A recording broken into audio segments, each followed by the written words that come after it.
Welcome back to another lesson here. Okay, let's get right into it. This one will be on precomposing.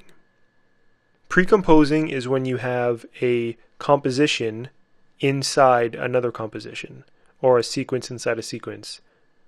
Much like Premiere Pro, where you have a nested sequence inside your regular sequence timeline. Okay, so let's say we wanted to do some overall effects and graphics work to this entire piece. We could add some stuff to the adjustment layer to affect all the layers below, but there's another way that's a little more effective, that has a little more control, and that is precomposing. So what we do is select all the layers. We can either go down here and press Command A, or we can click one, hold Shift, and click the top. Then we can go to Layer, we can go to Precompose.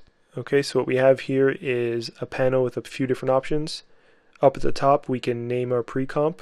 I normally keep precomp in the word so that we can tell that this one will be inside our other composition. So let's call it motion graphic precomp. For this we want to move all attributes into the new composition. We press OK.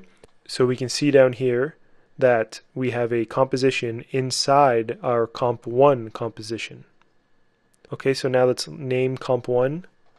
So we'll go up here, we'll press enter, and we'll type in main. So now we know this is our main composition, and if we double click down here, it'll open up our pre-composition. So now we have two compositions, and this one sits in this one. And again, double click it, we'll open it up so you can edit the original composition.